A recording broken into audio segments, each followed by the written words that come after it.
बिस्मिल्लाहिर्रहमानिर्रहीम अस्सलामु अलैकुम वरहमतुल्लाहि वबरकातुहू। Welcome to online classes Iqra Huffaz boys secondary school. अज़ीज़ तलबा, आज हम पढ़ेंगे image formation by concave mirror. यह चैप्टर नंबर 13 का टॉपिक है, propagation and reflection of light. Chapter number 13 है जो हम इस वक्त कंटिन्यू कर रहे हैं। Image formation by concave mirror. Concave mirror आपको मालूम है कि हमने आपको दो मिरर्स बताए थे, एक कॉनकेव मिरर था और एक कॉन्वेक्स मिरर था। तो आज हम ये पढ़ेंगे कि किस तरह से कॉनकेव मिरर में इमेज फॉर्म होती है। इमेज फॉर्मेशन के लिए 4 रूल्स हैं जिनको हमें याद रखना होगा। लेकिन इससे पहले कि हम आपको ये 4 रूल्स बताएं, थोड़ा सा एक रिव्यू में आपको करता चलूं। देखिए, हमारे पास ये जो लाइन है, ये जो इस वक्त यहाँ लाइन आपको नज़र आ रही है, ये प्रिंसिपल एक्सिस कहलाता है। प्रिंसिपल एक्सिस,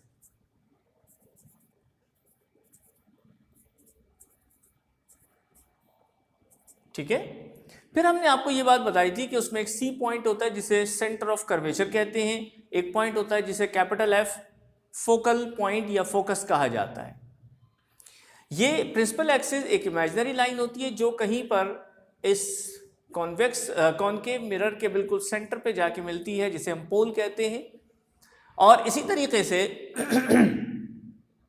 जब कोई ऑब्जेक्ट इस कॉनकेव मिरर के सामने रखा जाता है तो वो वहाँ से रेज कॉनकेव मिरर की तरफ जाती हैं, रिफ्लेक्ट बैक होती हैं, और फिर उसके बाद हम ये चेक करेंगे कि वो कहाँ से पास होती हैं।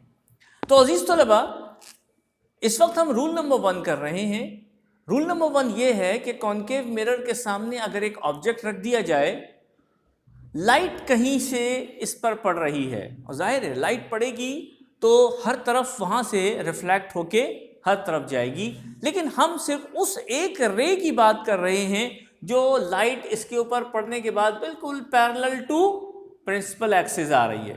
पैरेलल टू प्रिंसिपल एक्सिस, देखिए ये लाइन प्रिंसिपल एक्सिस की है, बिल्कुल एक लाइट रे जो है वो इसके पैरेलल आती है। फिर उसके बाद यहाँ पे जब वो रिफ्लेक्ट बैक होती है तो हमेशा फोकस से पास हो जाएगी, हमेशा फोकस से पास होगी। तो ये रूल नंबर 1 हो गया कि जब कोई ray parallel to principal axis होती है तो कॉनकेव मिरर से रिफ्लेक्ट बैक होकर हमेशा फोकस से पास हो जाती है।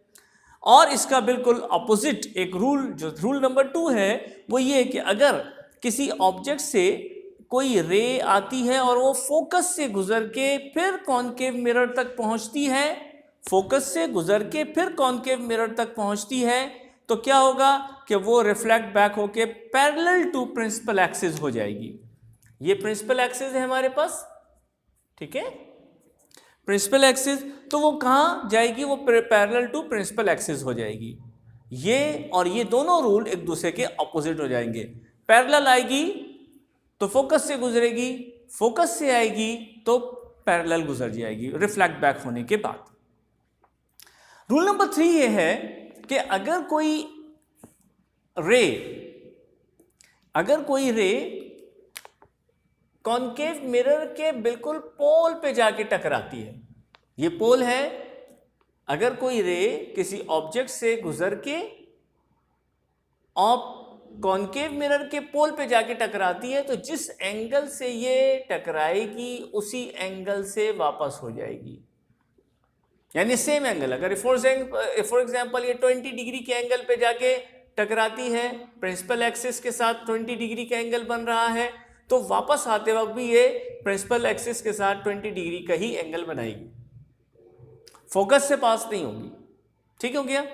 रूल नंबर 4 ये है कि अगर कोई ऑब्जेक्ट बहुत दूर कहीं रखा हुआ है, यानी ये फोकस है, ये सेंटर ऑफ कर्वेचर है, इससे भी कहीं दूर रखा हुआ है, तो इसको हम कहेंगे कि beyond the object is beyond the centre of curvature. Centre of curvature ये है, ठीक है, सेंटर ऑफ कर्वेचर भी से भी बहुत दूर कहीं रखा हुआ है और एक रे आती है सेंटर ऑफ कर्वेचर से गुजर के फिर कॉनकेव मिरर के पास कॉनकेव मिरर से टकराती है, रिफ्लेक्ट बैक होती है, तो वो रिफ्लेक्ट बैक कहाँ होगी?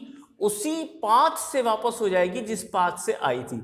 यानी ये रे आ रही है, सेंटर ऑफ कर्वेचर से गुजरी, आगे बढ़ी, कॉनकेव मिरर से रिफ्लेक्ट बैक होगी, इसी पाथ से वापस चली जाएगी। तो ये पाथ आने और जाने दोनों के लिए इस्तेमाल होगा। तो ये वो 4 रूल्स हैं जिनकी बेसिस पर कोई भी इमेज फॉर्म की जाती है जबकि हमारे पास कॉन्केव मिरर हो। ठीक हो गया? अच्छा, अब क्या होगा कि हम अब यहाँ पे इमेज फॉर्मेशन की बात करते हैं कि इमेज फॉर्मेशन किस तरह से होगी। अब ये 4 रूल्स हैं, इन 4 में से कोई से 2 रूल्स अगर अप्लाई कर दिए जाएं तो इमेज फॉर्म हो जाती है। कोई से भी 2 रूल्स अगर हम इस्तेमाल कर लेते हैं तो हम इमेज फॉर्म कर सकते हैं। अब आप देखिए, ये हमारा ऑब्जेक्ट है, इसको हम कह देते हैं ए और बी, यानी ए बी हमारे पास एक ऑब्जेक्ट है। ठीक है, मैं रूल नंबर 1 लगा रहा हूं जिसमें पैरेलल रे आती है और फोकस से पास हो जाती है। तो मैंने एक रे यहां से ड्रॉ की, ये इनकमिंग रे हो गई, इंसिडेंट रे हो गई। रिफ्लेक्ट बैक होनी है इसने, लेकिन ये कॉन्केव मिरर से जहां जाके स्ट्राइक करेगी और रिफ्लेक्ट बैक होगी तो डेफिनेटली फोकस से पास हो जाएगी। ठीक है, ये एरो लगाना बहुत जरूरी है। फिर मैं दूसरा रूल अप्लाई कर रहा हूं जिसमें वो रे आती है फोकस से, इंसिडेंट रे फोकस से पास होती है। रिफ्लेक्टेड रे देखते हैं कि वो क्या होती है, वो पैरेलल हो जाएगी डेफिनेटली। तो यहां से एक इंसिडेंट रे आ रही है फोकस से गुजर के, और फिर ये कहां पे, ये कॉन्केव मिरर के इस एज पर ये स्ट्राइक करती है। रिफ्लेक्ट बैक होने के बाद ये कहां जा रही है, पैरेलल जा रही है, parallel to principal axis, principal axis. ठीक है, अच्छा, अब पहली वाली रे जो रिफ्लेक्ट बैक हुई थी वो रिफ्लेक्टेड रे थी, दूसरी वाली जो रिफ्लेक्ट हुई है वो भी रिफ्लेक्टेड रे है, दोनों जाके एक पॉइंट पे क्रॉस करती। ठीक है, सपोज कर लेते हैं इस पॉइंट का नाम हम x रख देते हैं, और यहां पे ये जो पॉइंट है, चलिए जैसे हमने ए बी रखा था इस तरह से इसका नाम हम a डैश और b डैश कर देते हैं। ठीक है, तो इस तरह से हमारे पास जो इमेज आ रही है वो कहाँ आ रही है, वो C से बियॉन्ड यहाँ पे इन्वर्टेड इमेज आ रही है। ठीक है, हमें क्या करना होगा, जो क्रॉस पॉइंट है वहां से एक लाइन ड्रॉ करेंगे, बल्कि एक एरो ड्रॉ करेंगे प्रिंसिपल एक्सिस से उस पॉइंट तक जो क्रॉस पॉइंट आ रहा है, बिल्कुल स्ट्रेट 90 डिग्री का, यहाँ 90 डिग्री का एंगल के साथ। ठीक है, यहाँ 90 डिग्री का एंगल होगा और उसके बाद एक एरो ड्रॉ किया जाएगा। तो ये जो a डैश b डैश हमारे पास आ रहा है ये इमेज है। तो हम यहां पर क्या लिखेंगे, इमेज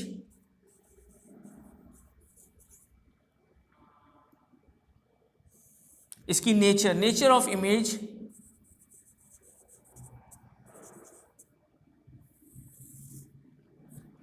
नेचर ऑफ इमेज में पहली बात तो ये है कि इन्वर्टेड है। आपको नजर आ रहा है कि ये एरो नीचे जा रहा है, ये ऑब्जेक्ट हमारे पास एरेक्ट था लेकिन इसका इमेज जो है वो इन्वर्टेड आ रहा है, इमेज इज इन्वर्टेड। नंबर 2, और जब वो इन्वर्टेड होगी तो ला मुहाला वो रियल होगी, ये रूल है। ठीक है, तो इमेज इज रियल, 2 बातें हो गई। अच्छा, अब आप देख रहे हैं कि हमारा ऑब्जेक्ट छोटा था और इमेज जो है वो बड़ा आ रहा है। ठीक है, larger than, the image is larger than object, image is larger in size। ठीक है, और कहां बन रहा है, C, यानी सेंटर ऑफ कर्वेचर से बियॉन्ड जा रहा है। तो हम चौथा पॉइंट यहां पर ये लिख देते हैं, इमेज फॉर्म्ड